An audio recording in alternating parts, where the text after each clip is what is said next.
Federal law still says it's illegal to use marijuana.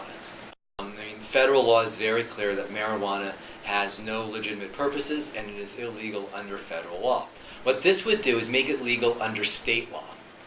So, in practice, the way this would work is that if this initiative passed and you used marijuana for recreational use and the local police officer saw you doing it, they would not arrest you because a local police officer enforces state laws. If, however, a federal drug enforcement agency officer saw you do it, they could arrest you, put you in a federal prison, and try you on federal charges. So it would still be illegal by federal law. In practice, if this passes, Californians would be able to use marijuana recreationally and not face, any real consequences for it. In theory, however, there's always the chance that you could get arrested by a federal law enforcement official or officer. I think where it'd be more dicey is for sellers.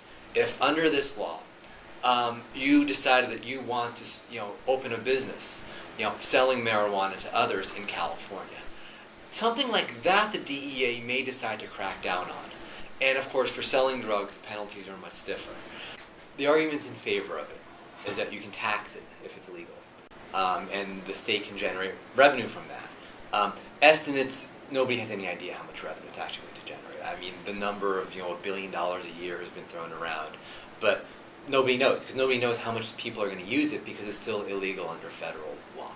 But basically, some say that if you legalize marijuana, it'll make it more likely that people will start using cocaine or heroin and so forth. And whether that's actually true or not, I'm not an expert on that.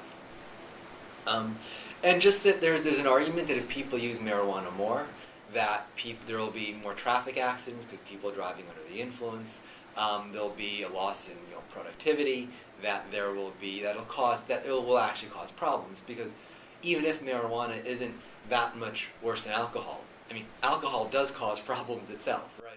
The initiative puts an age limit on using marijuana. You have to be 21 and older.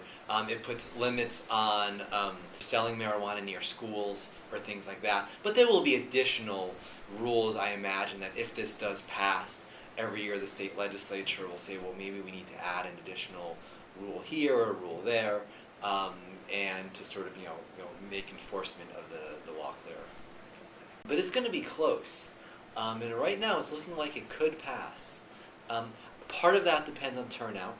A lot of people are predicting that you're going to have a really good Republican turnout and not so good of a Democratic turnout. If that's the case, it may push it, into the failing. It may push it below the 50% it needs to pass.